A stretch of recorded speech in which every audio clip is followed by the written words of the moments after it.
فرمایا کہ کسی خاص وظیفے میں یہ کوئی خاص اثر نہیں کہ اس سے عبادت میں جی لگنے لگے،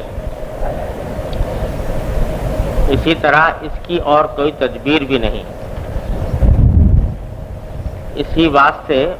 محققین کی تعلیم یہ ہے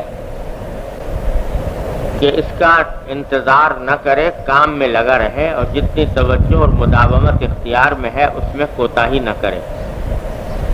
بس اسی پر تمام برکات مرتب ہو جاتے ہیں جو اس وقت سمجھ میں بھی نہیں آ سکتے، بعد ترتب نظر آ جائیں گے۔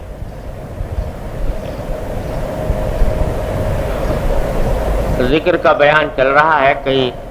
ہفتوں سے،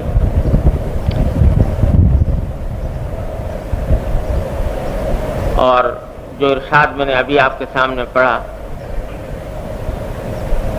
اس میں حضرت والا نے یہ بیان فرمایا کہ کوئی ایسا وظیفہ نہیں ہے کہ جس سے عبادت میں دل لگنے لگے۔ لوگ بکثرت یہ پوچھا کرتے ہیں کہ عبادت میں دل نہیں لگتا، نماز میں، ذکر میں، تلاوت میں دل نہیں لگتا، تو کوئی ایسا وظیفہ بتا دیجئے کہ دل لگنے لگے۔ اب اگر آدمی دل لگنے کے لیے کوئی وظیفہ پڑھے تو جو وظیفہ پڑھ رہا ہے اس میں اگر دل نہ لگا تو اس کے لیے کوئی اور وظیفہ چاہیے، اس میں دل نہ لگا تو اس کے لیے کوئی اور وظیفہ چاہیے، وَعَلُمَّ جَرًّا۔ تو حضرت فرماتے ہیں کہ ایسا کوئی وظیفہ نہیں ہے کہ آدمی وہ پڑھ لے تو بس ہر عبادت میں دل لگنے لگے۔ ایک دوسرے موقع پر حضرت نے فرمایا تھا کہ دل لگنا ضروری نہیں، لگانے کی کوشش کرنا ضروری ہے۔ اپنی طرف سے کوشش کرے دل لگانے کی، جس کا طریقہ بار بار عرض کیا ہے کہ جو الفاظ زبان سے نکل رہے ہیں ان کی طرف دھیان کرنے کی پوری کوشش کرے، پھر لگے یا نہ لگے دونوں صورتوں میں مقصود انشاءاللہ حاصل ہے۔ تو حضرت فرماتے ہیں اسی واسطے محققین کی تعلیم یہ ہے کہ دل لگنے کا انتظار نہ کرے بلکہ کام میں لگا رہے، جو معمول بنا لیا ہے وہ معمول پورا کریں۔ دل لگ رہا ہے، نہیں لگ رہا ہے، لطف آ رہا ہے، نہیں آ رہا ہے، اس سے قطع نظر کر کے جو وقت جس کام کے لیے مقرر کیا ہے، جس عبادت کے لیے، وہ وقت اس وقت میں وہی عبادت انجام دیتا رہے،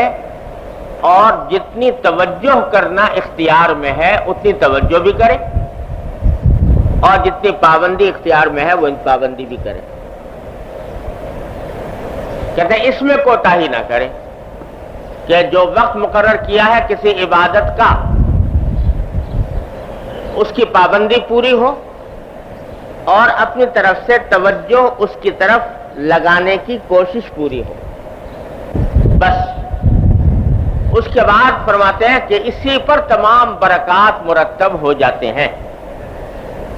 یہ میں نہیں کہہ رہا ہوں، حکیم الامت حضرت مولانا اشرف علی صاحب تھانوی قدس اللہ تعالیٰ سرہ، جن کی پوری زندگی اسی کوچے کی سیر میں گزری، وہ فرما رہے ہیں تجربے کی بات کہ انشاءاللہ اسی پر تمام برکات مرتب ہو جائیں گے، بشرطے کہ آدمی اپنی کوشش کا دامن نہ چھوڑے۔ اور یہ فرمایا پر آگے کہ وہ برکتیں مرتب ہوں گی جو اس وقت سمجھ میں بھی نہیں آ سکتی۔ شروع میں انسان کی سمجھ بھی نہیں آتا کہ بھئی میں ایسے ذکر کر رہا ہوں زبان سے اور دل نہیں لگ رہا، تو اس کے باوجود کیسے اس کے اوپر ثمرات اور برکات مرتب ہوں گے، لیکن حضرت فرماتے ہیں کہ ابھی سمجھ میں نہیں آئیں گے، جب اللہ تعالیٰ توفیق عطا فرمائیں گے تو خود بخود مرتب ہو جائیں گے وہ فوائد۔ لہذا اس فکر میں نہ پڑو، بس کام میں لگے رہو، کام بذات خود مقصود ہے، اس کو ہاتھ سے نہ جانے دو۔ دوسرا ارشاد یہ فرمایا کہ اگر ذاکر کا دل کسی روز معمول سے زیادہ ذکر کرنے کو چاہے تو التزام تو اتنا ہی رکھیں جتنا معمول ہے، لیکن حسب نشاط بقدر تحمل اضافہ کر لینے میں مذائقہ نہیں۔ یہ بھی پہلے بات عرض کی گئی تھی کہ جب آدمی معمول بنائے اپنے کسی ذکر کا تو معمول تو اتنا ہی بنانا چاہیے کہ جس کو پابندی سے نبھا کر سکے،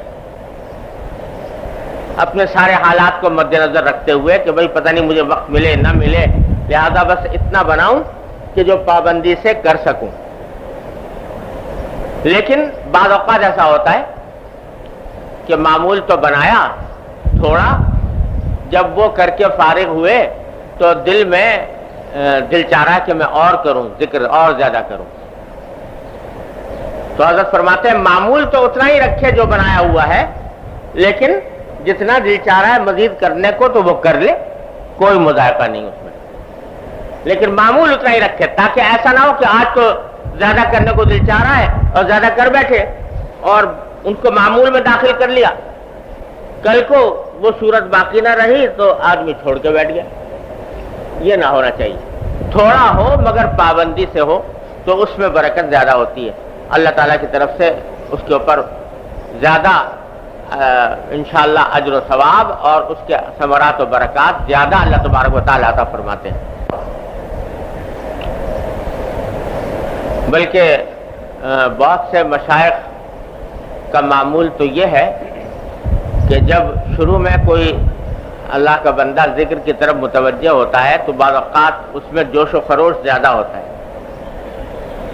اور زیادہ کرنے کو دل چاہتا ہے، تو وہ شیخ سے مطالبہ کرنے لگتا ہے کہ مجھے اور بھی بتا دیجئے، اور بھی بتا دیجئے۔ اب شیخ جانتا ہے کہ اس وقت تو اس کے اوپر ایک نشاط کی کیفیت ہے، زیادہ مانگ رہا ہے، لیکن بعد میں جب بتا دیا جائے گا تو یہ کر نہیں سکے گا۔ تو ایسی صورت میں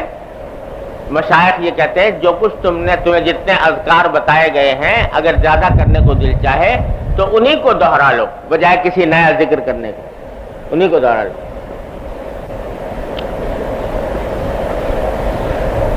آگے ایک صاحب نے حضرت والا کو لکھا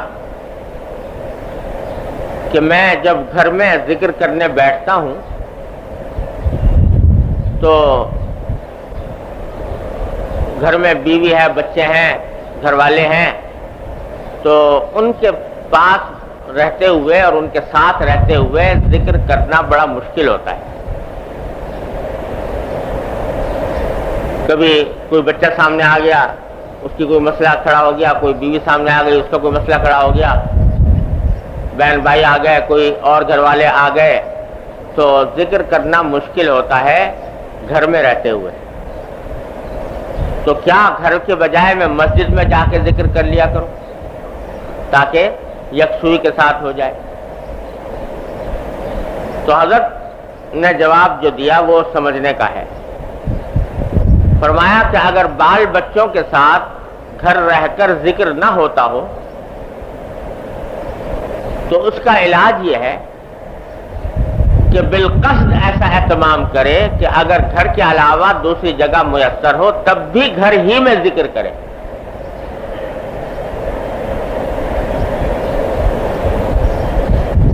گھر ہی میں ذکر کرے، چاہے دوسری جگہ میں میسر ہو کوئی، جیسے مسجد وغیرہ، لیکن محض اس وجہ سے کہ گھر والوں کی وجہ سے ذکر نہیں ہوتا یا اس کی پابندی نہیں ہوتی یا اس کا میں دل پوری طرح نہیں لگتا، تو محض اس وجہ سے گھر چھوڑ کر نہ جائے بلکہ گھر ہی میں ذکر کرے اور ان تمام عوارض کے ساتھ کرے جو پیش آ رہے ہیں۔ یہ بڑی عجیب حکیمانہ بات فرمائی حضرت والا نے۔ ایک تو بات یہ ہے کہ ہمیشہ یاد رکھیے کہ نفلی عبادت گھر میں زیادہ افضل ہے مسجد میں کرنے کے مقابلے میں۔ مسجد جو اللہ تعالیٰ نے بنائی ہے وہ فرائض و واجبات کی ادائیگی کے لیے بنائی ہے، یہاں تک کہ سنتیں بھی افضل یہ ہے کہ گھر میں پڑھی جائیں۔ یہ اور بات ہے کہ چونکہ علماء کرام نے یہ دیکھا کہ بھئی اگر گھر سنت مسجد میں نہ پڑی اور آدمی گھر چلا گیا تو اندیشہ ہے کہ کہیں گھر کے کام دھندوں میں لگ کر کہیں سنتیں بھی رہ نہ جائیں، اس واسطے کہہ دیا بھئی سنتیں بھی پڑھ لیا کرو مسجدی میں، اور وہ فرائض کے تابع ہیں اس واسطے مسجد میں پڑھ لو۔ لیکن اصل یہی ہے کہ حضور اقدس صلی اللہ علیہ وسلم کا زیادہ معمول یہ تھا کہ آپ سنتیں گھر میں جا کر پڑھا کرتے تھے، گھر مسجد میں نہیں پڑھتے تھے۔ اور نفلی نمازوں کے بارے میں تو یہ بات طے شدہ ہے ہی، اس میں کوئی شبے کی بات نہیں کہ نفلی نمازوں میں افضل یہ ہے کہ آدمی گھر میں پڑھے۔ نفلی عبادتوں میں بھی افضل یہی ہے، تلاوت ہے، ذکر ہے، اس میں افضل یہ ہے کہ گھر میں کرے۔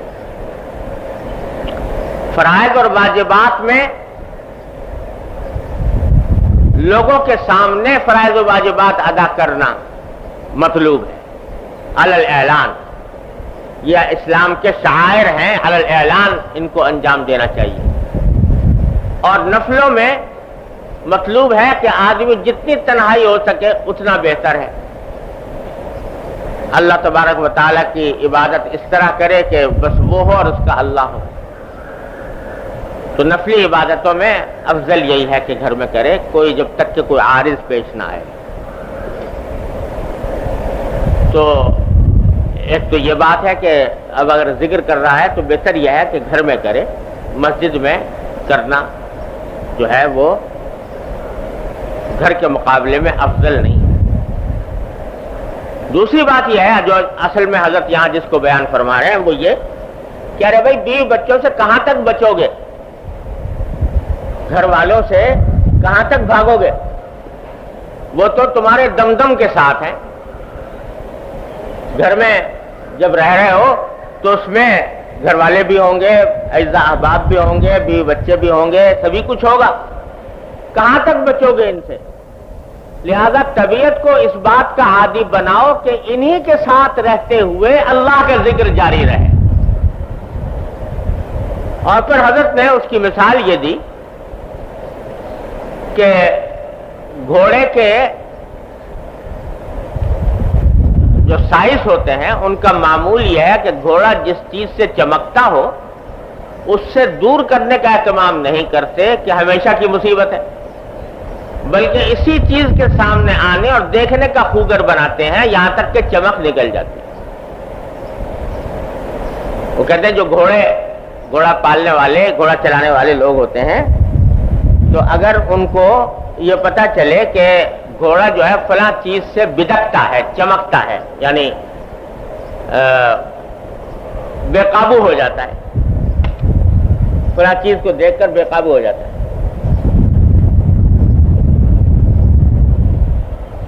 تو کہتے ہیں کہ جس چیز سے وہ بدک رہا ہے اور جس چیز سے چمک رہا ہے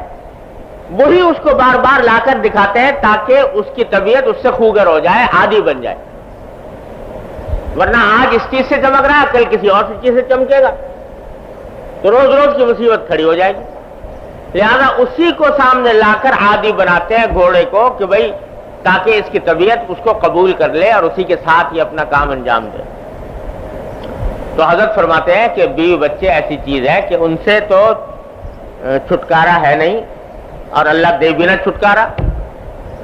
وہ تو دم دم کے ساتھ ہیں، لہذا کہاں تک ان سے بچو گے؟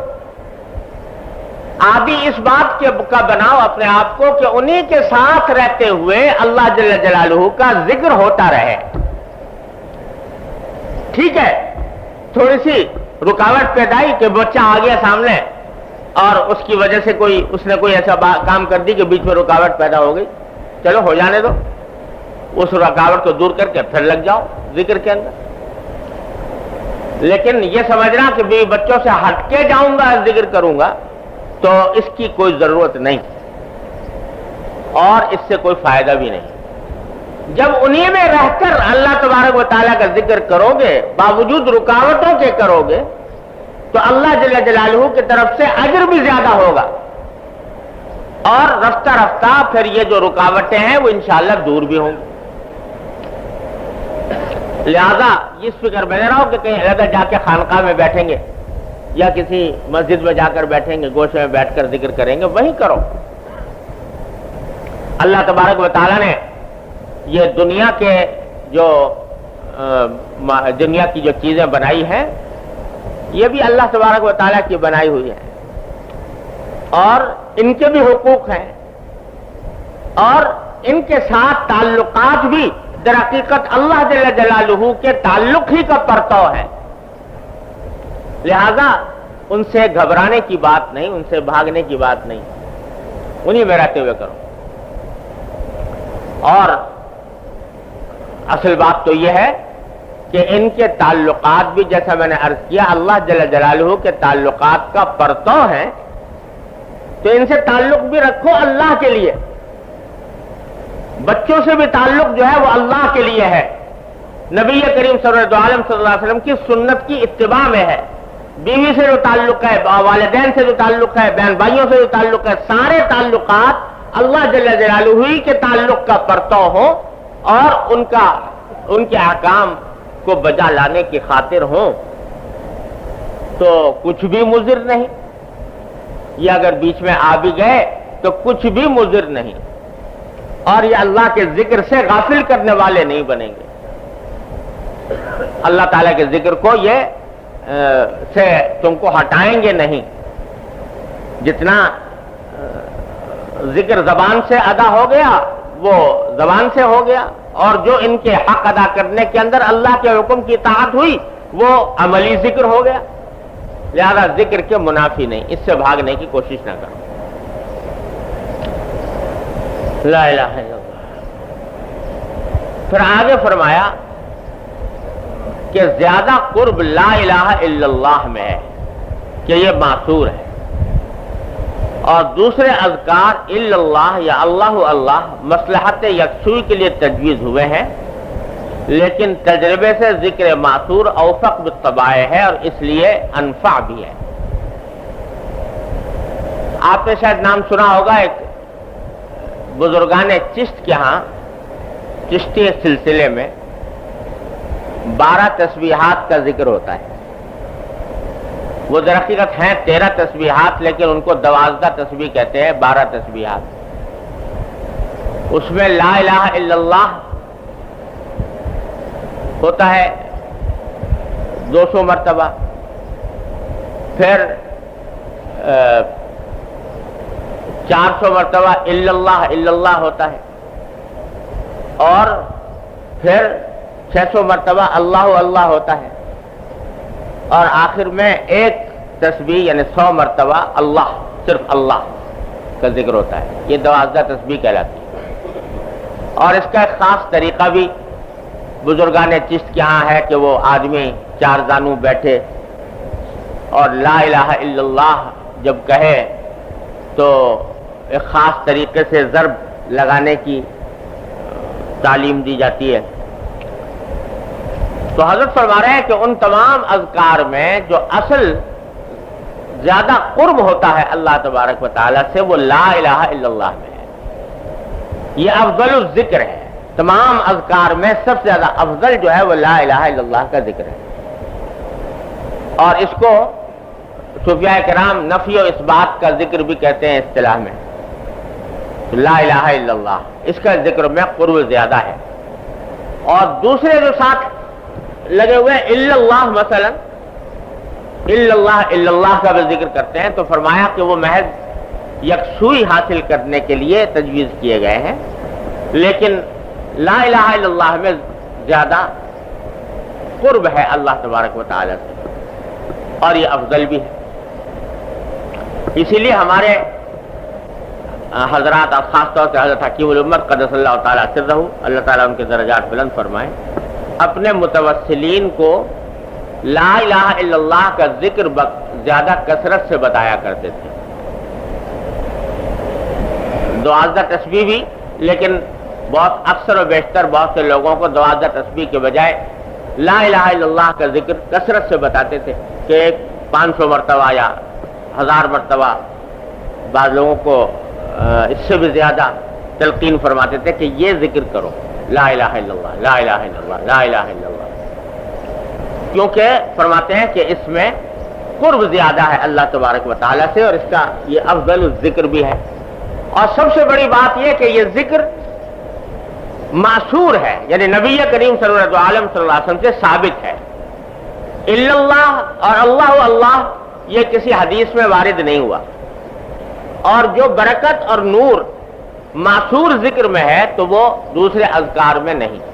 اگرچہ تجربے سے ان کے اندر بھی نفع ہوتا ہو لیکن اس کا نفع زیادہ ہے،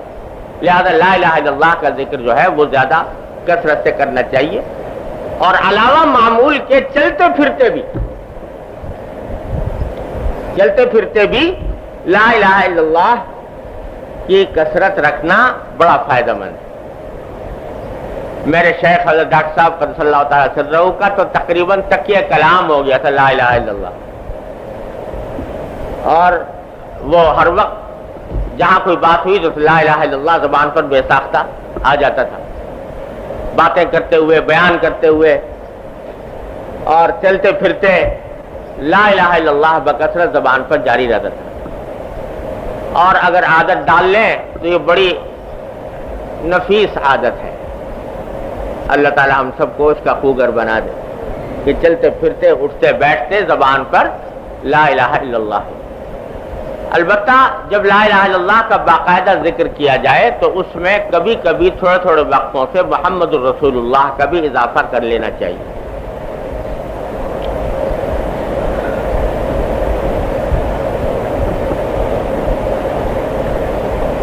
آگے حضرت والا نے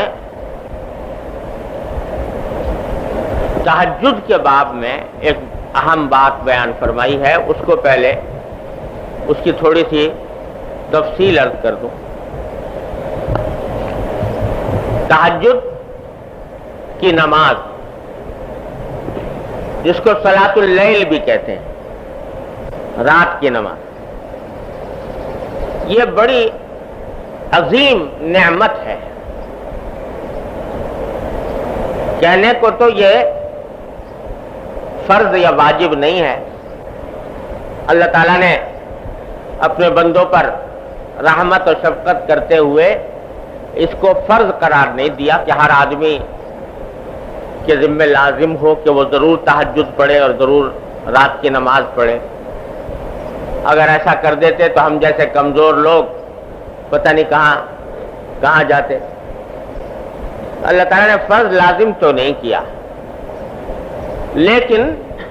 سنت بنایا اس کو، اور سنت بھی ایسی ہے کہ اس کے ذریعے جو باطن کے مدارج طے ہوتے ہیں اور اس کے ذریعے جو انسان کی روحانی ترقی ہوتی ہے وہ کسی اور عمل میں شاید نہیں۔ اللہ تعالیٰ نے رات کی تاریکی میں نماز پڑھنے اور اللہ تعالیٰ کے ساتھ رابطہ جوڑنے میں جو تاثیر رکھی ہے وہ عجیب و غریب ہے،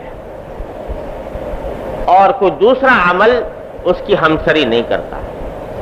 ان ناشئۃ اللیل ہی اشد وطئا واقوم قیلا۔ رات کا وقت ہوتا ہے، دن کے وقت میں انسان اپنے دنیا کے کام دھندوں میں لگا ہوا ہے، دل کہیں ہے، دماغ کہیں ہے، خیالات منتشر ہیں، اور کبھی کوئی بیچ میں حائل ہو گیا، کبھی کوئی بیچ میں حائل ہو گیا، یہ سلسلہ چلتا رہتا ہے۔ لیکن رات کی تاریکی میں جب اللہ جل جلالہ سے رابطہ جوڑا جاتا ہے تو اللہ تبارک و تعالی اس وقت خصوصی فضل و انعام فرماتے ہیں۔ ایک حدیث میں ہے کہ رسول کریم صلی اللہ علیہ وسلم نے ارشاد فرمایا کہ جب رات کا 1/3 حصہ گزر جاتا ہے تو اللہ جل جلالہ آسمان دنیا پر نزول فرماتے ہیں، اور ان کی طرف سے یہ اعلان عام ہوتا ہے کہ ہے کوئی مغفرت طلب کرنے والا جس کی میں مغفرت کروں، ہے کوئی رزق مانگنے والا جس کو میں رزق دوں، ہے کوئی جو مبتلا آزار ہو، مصیبت میں مبتلا ہو، جس کو میں عافیت عطا کروں۔ اللہ جل جلالہ کی طرف سے یہ اعلان ہو رہا ہوتا ہے پہلے 1/3 رات گزرنے کے بعد مسلسل یہ اعلان اللہ تعالیٰ کی طرف سے جاری رہتا ہے صبح تک۔ تو گویا اللہ جل جلالہ کی خصوصی رحمت متوجہ ہوتی ہے ان اوقات میں اپنے بندوں کی طرف، اور جو بندے اس وقت میں اللہ جل جلالہ سے اپنا رابطہ جوڑتے ہیں اور تعلق قائم کرتے ہیں، وہ اللہ تعالیٰ کی ان رحمتوں کے سزاوار ہوتے ہیں۔ بڑا قیمتی وقت ہے جو اللہ تبارک و تعالیٰ نے یہ رکھا ہے، اور اس رات کی نماز میں بڑی ہی عظیم فضیلت رکھی ہے۔ اور آپ صحابہ کرام کو چونکہ نماز فرض نہیں تھی، تہجد کی نماز فرض تو تھی نہیں کہ آپ اس کی فرائض کی طرح تاکید فرماتے، لیکن ترغیب دیتے تھے رات کی نماز۔ چنانچہ ایک حدیث میں آتا ہے کہ حضرت عبداللہ بن عمر رضی اللہ تعالیٰ عنہ جو حضرت فاروق اعظم کے صاحبزادے ہیں، یہ اپنا واقعہ بیان کرتے ہیں کہ میں دیکھتا تھا کہ بہت سے لوگ رسول کریم صلی اللہ علیہ وسلم کی خدمت میں آ کر اپنے خواب بیان کیا کرتے تھے۔ فجر کے بعد جب حضور تشریف فرما ہوتے مسجد میں تو لوگ آ کر بیان کرتے کہ یا رسول اللہ میں نے آج رات میں یہ خواب دیکھا، آج رات میں یہ خواب دیکھا۔ اور بعض اوقات رسول کریم صلی اللہ علیہ وسلم ان خوابوں کی تعبیر بھی بیان فرماتے تھے کہ اس خواب کی یہ تعبیر ہے، اس خواب کی یہ تعبیر ہے۔ تو حضرت عبداللہ بن عمر رضی اللہ عنہ فرماتے ہیں کہ میرے دل میں بھی آرزو پیدا ہوئی کہ میں بھی کوئی خواب دیکھوں اور حضور اقدس صلی اللہ علیہ وسلم سے اس کی تعبیر معلوم کروں، لیکن میری نیند ایسی تھی کہ مجھ کو خواب نہیں آتے تھے نیند میں، لیکن تمنا یہ ہوتی تھی کہ جیسے اور لوگ خواب بیان کر رہے ہیں تو میں بھی بیان کروں اور میری بھی تعبیر حضور علیہ السلام عطا فرمائیں۔ تو فرماتے ہیں اسی تمنا میں ایک رات میں سویا تو میں نے خواب دیکھا، اور اس خواب کی تفصیل انہوں نے روایت میں بیان کی کہ یہ دیکھا یہ دیکھا۔ خلاصہ اس خواب کا یہ ہے کہ 2 فرشتے جیسے آئے اور مجھے لے گئے، اور ایک رسی تھی وہ آسمان کی طرف جا رہی تھی، اور انہوں نے مجھ سے کہا فرشتوں نے کہ تم اس رسی کو پکڑ کے اوپر چڑھ جاؤ۔ یہ خواب میں نے دیکھا تو مجھے بڑی خوشی ہوئی کہ آج مجھے موقع ہوا ہے کہ میں رسول کریم صلی اللہ علیہ وسلم سے خواب بیان کروں اور اس کی تعبیر لوں۔ لیکن براہ راست نبی کریم صلی اللہ علیہ وسلم کی خدمت میں حاضر ہو کر خواب بیان کرتے ہوئے مجھے کچھ جھجک سی ہوئی کہ خود بیان کروں۔ ام المومنین حفصہ رضی اللہ تعالی عنہ، تو میں نے ان سے ذکر کیا کہ میں نے آج رات یہ خواب دیکھا ہے، اور تمہیں اگر کسی وقت موقع ملے تو حضور اقدس صلی اللہ علیہ وسلم کو یہ خواب بیان کر کے آپ سے تعبیر معلوم کرتا اس کی۔ تو کہتے ہیں حفصہ نے نبی کریم صلی اللہ علیہ وسلم سے میرا خواب بیان کیا۔ بعد میں نے ان سے پوچھا کہ کیا جواب دیا رسول کریم صلی اللہ علیہ وسلم؟ تو حفصہ نے کہا کہ میں نے رسول کریم صلی اللہ علیہ وسلم سے آپ کا خواب بیان کیا تھا، تو اس خواب کو سن کر رسول کریم صلی اللہ علیہ وسلم نے فرمایا کہ نعم الرجل عبداللہ ابن عمر۔ 2 جملے فرمائے، ایک جملہ یہ کہ عبداللہ ابن عمر بڑا اچھا آدمی ہے، عبداللہ ابن عمر بڑا اچھا آدمی ہے، اور پھر دوسرا جملہ فرمایا لو کان یصلی من اللیل، کاش کہ وہ رات کو بھی نماز پڑھا کرے۔ اچھا آدمی ہے لیکن کاش کہ وہ رات کو بھی نماز پڑھا کرے۔ حضرت عبداللہ بن عمر فرماتے ہیں کہ اس وقت تک تہجد کی نماز پڑھنے کا عادی نہیں تھا، رات کو پڑھتا نہیں تھا، لیکن جس دن سے میں نے نبی کریم سرور دو عالم صلی اللہ علیہ وسلم کا یہ ارشاد سنا کہ عبداللہ بن عمر اچھا آدمی ہے، کاش کہ وہ رات کو نماز پڑھا کرے، تو اس دن سے الحمدللہ کبھی تہجد کے فرض اور واجب نہیں، اس واسطے اس طرح کا حکم تو نہیں دیتے جیسے 5 نمازوں کا، لیکن ترغیب دیتے تھے۔ چنانچہ اس کا نتیجہ یہ تھا کہ صحابہ کرام رضی اللہ تعالیٰ عنہ کی اکثریت رات کی نماز کی عادی تھی، اور قرآن کریم نے رات کی نماز پڑھنے والوں کی بڑی تعریف فرمائی ہے۔ کانوا قلیلا من اللیل ما یہجعون وبالاسحار هم یستغفرون۔ سورہ مزمل پوری اسی رات کی نماز کے لیے نازل ہوئی ہے، تو یہ ہے بڑی عظیم نعمت، اور جو شخص اللہ تبارک و تعالیٰ کے راستے پر چلنا چاہتا ہو، اپنی اصلاح چاہتا ہو، اس کے لیے یہ یوں سمجھو کہ تقریباً ضروری جیسے اعمال میں سے ہے کہ رات کی نماز کا کچھ حصہ وہ پائے، کم از کم اس کا عادی بنے۔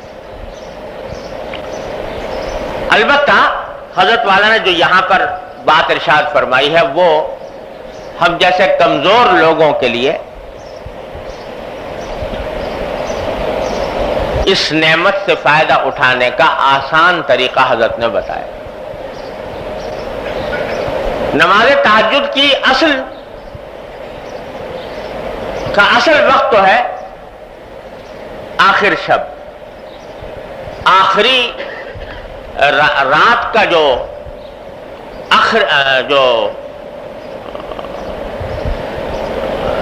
رات کا جو آخری حصہ ہے وہ افضل وقت ہے تہجد کا، بلکہ فقہاء کرام نے یہ فرمایا ہے کہ اگر رات کو 3 حصوں میں تقسیم کیا جائے تو دوسرا تہائی حصہ یہ افضل ترین وقت ہے کہ آدمی اس وقت میں تہجد پڑھے، پھر چاہے بعد میں سو جائے اور پھر فجر کے لیے اٹھے۔ اور اگر رات کو 2 حصوں میں تقسیم کیا جائے تو آخری حصہ جو ہے وہ زیادہ افضل ہے تہجد کے لیے۔ تو اصل بات یہ ہے کہ آدمی کو چاہیے کہ اس کا اہتمام کرے کہ اللہ تبارک و تعالیٰ توفیق دے تو آخر شب میں بیدار ہو کر تہجد کی نماز ادا کرے۔ لیکن ایک حدیث ہے جو معجم طبرانی میں مروی ہے، اس میں رسول کریم صلی اللہ علیہ وسلم نے ارشاد فرمایا کہ لا بد من صلاۃ بلیل ولو حلب شاہ، کہ رات کے وقت میں کچھ نماز پڑھنا ضروری ہے۔ ضروری ہونے کا معنی یہ کہ اللہ تبارک و تعالیٰ کی رحمتوں کو متوجہ کرنے کے لیے اور اپنی اصلاح کی خاطر آدمی کو ضروری ناگزیر ہے کہ وہ رات کے اندر کچھ نماز پڑھے، اور فرمایا ولو حلب شاتن، چاہے وہ اتنی ہی دیر کیوں نہ ہو جتنی دیر میں ایک بکری کا دودھ دویا جاتا ہے۔ بکری کا دودھ اگر دوئے تو بہت زیادہ وقت نہیں لگتا اور جلدی دوہا جاتا ہے، کیونکہ دودھ کم ہوتا ہے بکری کا گائے اور بھینس کے مقابلے میں۔ تو بتائیں کہ جتنی دیر میں بکری کا دودھ دویا جاتا ہے اتنا ہی کیوں نہ ہو، لیکن نماز رات کی نماز فرمایا لا بد من صلاۃ بلیل، ضرور ہونی چاہیے اور کسی مومن کو وہ چھوڑنی نہ چاہیے۔ پھر آگے فرمایا، یہ حدیثی کا حصہ ہے کہ وَمَا كَانَ بَعْدَ صَلَاةِ الْعَشَاءِ فَهُوَ مِنَ اللَّيْلِ، کہ نماز عشاء کے بعد جو بھی نماز پڑھی جائے وہ صلاۃ اللیل میں داخل ہے، تہجد کے مفہوم میں داخل ہے، جو عشاء کے بعد جو بھی نماز پڑھی جائے۔ اس نے اس حدیث میں رسول کریم سرور دو عالم صلی اللہ علیہ وسلم نے ہم جیسے کمزوروں کے لیے یہ آسانی کا راستہ تجویز فرما دیا کہ اگر سونے کے بعد اٹھنا مشکل ہو رہا ہے تو اول شب میں نماز عشاء پڑھنے کے بعد بھی اگر کچھ نماز تہجد کی نیت سے صلاۃ اللیل کی نیت سے پڑھ لی جائے تو انشاءاللہ تہجد اور صلاۃ اللیل کی برکات سے محرومی نہیں ہوگی. اس لیے بزرگ فرماتے ہیں کہ آدمی کو کوشش تو پوری یہ کرنی چاہیے کہ آخر شب میں اٹھ جائے، لیکن اگر اس کی عادت نہیں پڑی یا کوئی عارض درپیش ہے تو نماز عشاء کے بعد اور وتر سے پہلے اور عشاء کے بعد کچھ رکعتیں پڑھنے کا معمول بنا لے بنیت تہجد بنیت صلاۃ اللیل.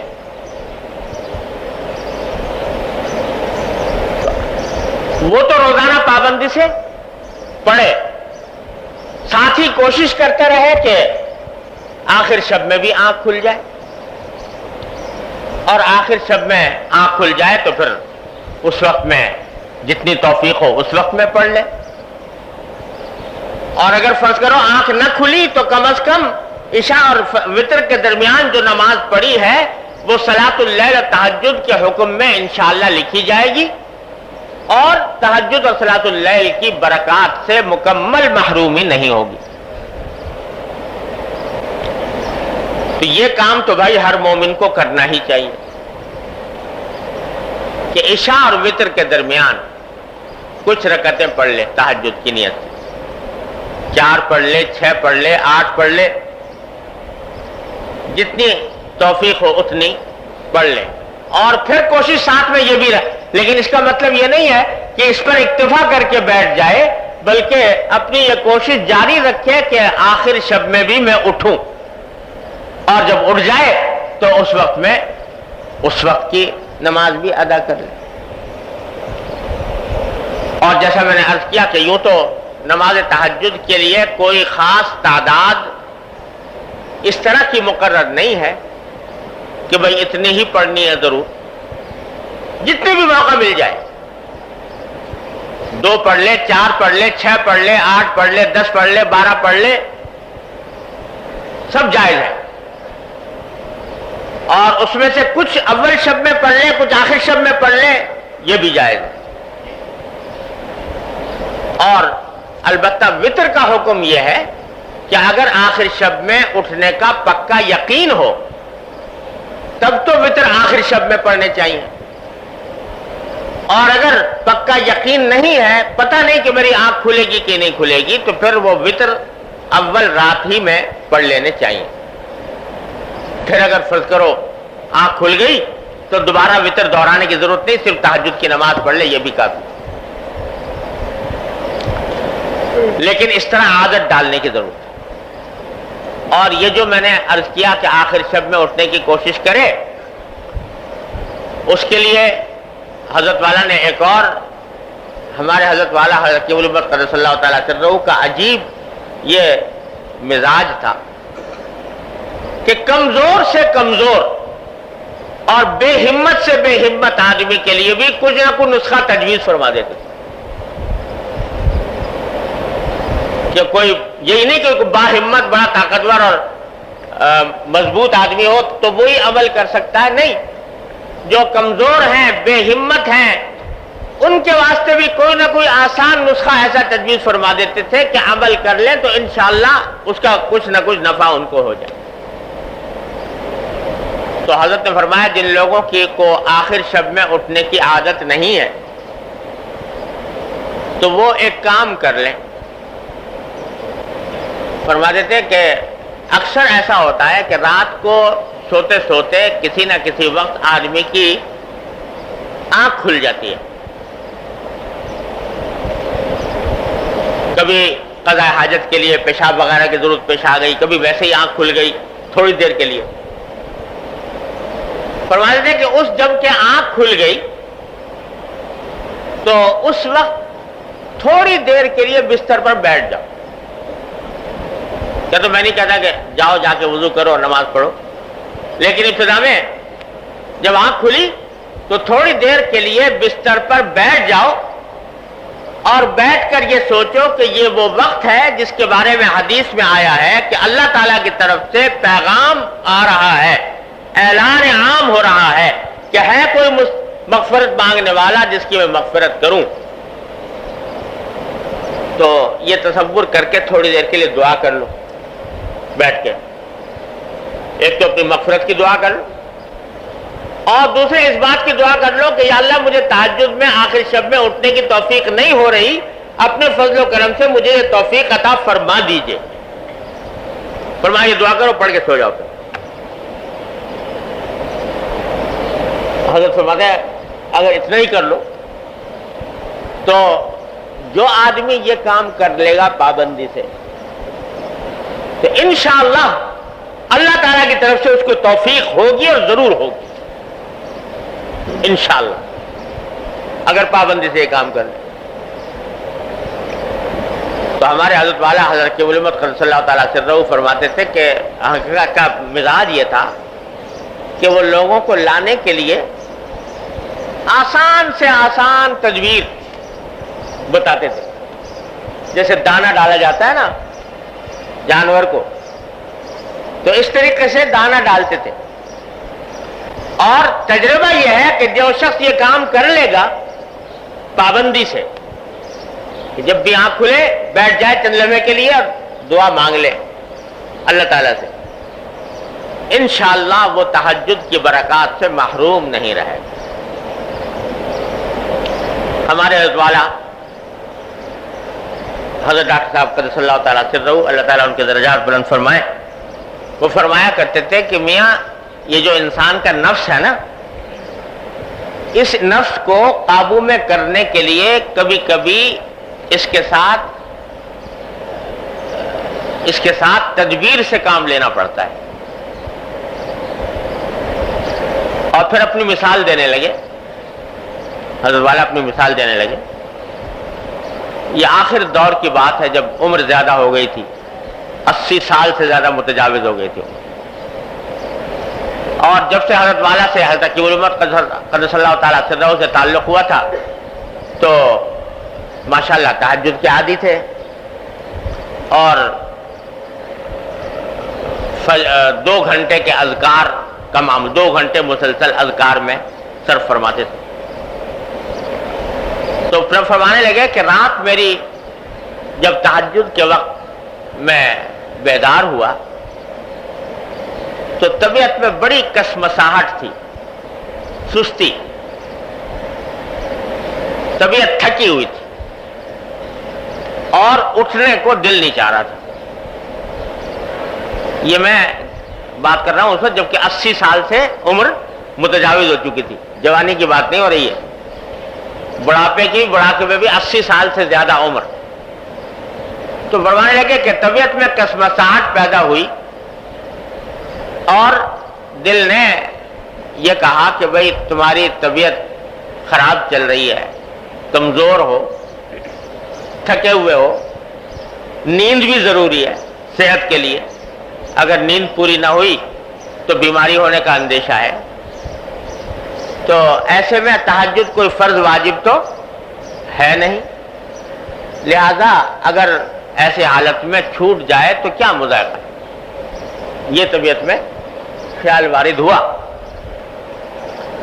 تو جب یہ خیال آیا تو میں نے یہ کہا کہ ٹھیک ہے، واقعتاً تہجد کوئی فرض واجب نہیں ہے اور کوئی ضروری نہیں کہ آدمی اس حالت میں بھی جبکہ کمزور ہے، بوڑھا ہے، ضرور کرے۔ لیکن میں نے کہا کہ دیکھو یہ رات کا وقت ہے جس میں اللہ تعالیٰ کا منادی آواز لگا رہا ہے کہ ہے کوئی مغفرت کرنے والا جس کی مغفرت کروں، ہے کوئی رزق مانگنے والا جس کو رزق دوں۔ تو اس رات میں اللہ تعالیٰ کی طرف سے منادی ہو رہی ہے تو یہ اچھا نہیں لگتا کہ بستر پر پڑا رہوں۔ چلو ایسا کرو، نماز نہ پڑھو، اٹھ کے بیٹھ جاؤ اور بیٹھ کے تھوڑی سی دعا کر لو۔ تو کہتے ہیں یہ خیال لا کر میں بیٹھ گیا، میں نے بٹھا لیا اپنے آپ، یہ خیال لا کر دعا کرنی شروع کر دی۔ جب دعا کرنی شروع کی تو پھر میں نے کہا کہ بھائی یہاں تک تو آ گئے، دعا کرنی شروع کر دی، تو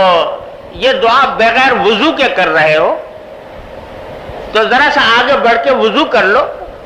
تو وضو کر کے اگر دعا کرو گے تو اس میں زیادہ برکت ہوگی. نہ پڑھنا نماز،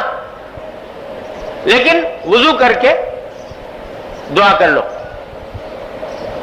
یہ دل کو سمجھایا اور جا کر میں نے وضو کر لیا.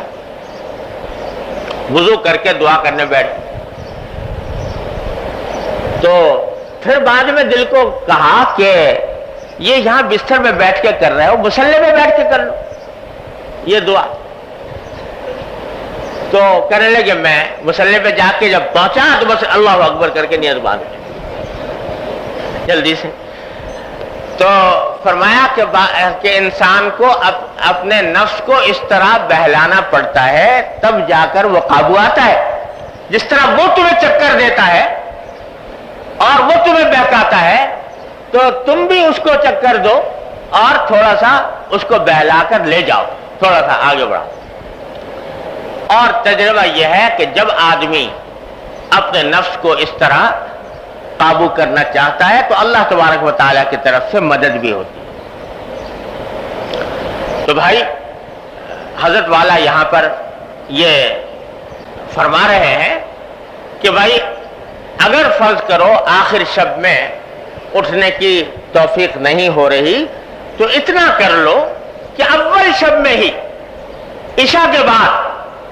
کچھ نماز بطور تہجد پڑھ لیا کرو اور اس میں یہ نیت رکھو کہ انشاءاللہ آخر شب میں بھی اٹھیں گے. تو حضرت فرماتے ہیں کہ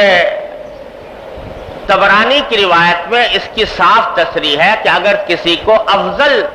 طریقے کی ہمت نہ ہو تو چھوڑ دینے سے اس جائز پر عمل کر لینا بہتر ہے. تو اسی طرح بیداری کا اگر یقین نہ ہو تو بعد عشاء سب معمولات کو ادا کر لینا بہتر ہے. یہ کام تو بھائی ہر مسلمان کو اس سے محروم نہ رہنا چاہیے. جب اللہ تعالیٰ نے اتنی آسانی پیدا فرما دی تو اس سے محروم نہ رہنا چاہیے. عشاء کے فرضوں اور سنتوں کے بعد اور وتر سے پہلے یہ چند رکعتیں تہجد کی نیت سے پڑھ لی جائیں. اور یہ کیونکہ نفلیں ہیں اور نفلی عبادتوں میں اللہ تبارک و تعالیٰ نے بڑی وسعت رکھی ہے، توسع رکھا ہے. اس میں بہتر یہ ہوتا ہے کہ ذرا طویل قرات ہو، طویل رکوع ہو، طویل سجدے ہوں، اور رکوع اور سجدے کے اندر جو معصور دعائیں ہیں وہ بھی پڑھنی. مسنون دعائیں جو رسول کریم صلی اللہ علیہ وسلم ثابت ہے، قرآن کریم کی دعائیں یا نبی کریم صلی اللہ علیہ وسلم سے جو دعائیں مسنون طور پر ثابت ہے، مناجات مقبول وغیرہ میں جو لکھی ہوئی ہے، وہ سجدے کی حالت میں، رکوع کی حالت میں مانگتے رہنا، یہ بھی نبی کریم صلی اللہ علیہ وسلم کی سنت. حضرت عائشہ رضی اللہ تعالیٰ عنہ بیان فرماتی ہے کہ ایک مرتبہ رات کو میری آنکھ کھلی تو میں نے نبی کریم سرور دو عالم صلی اللہ علیہ وسلم کو اپنے بستر پر نہ پایا. تو میں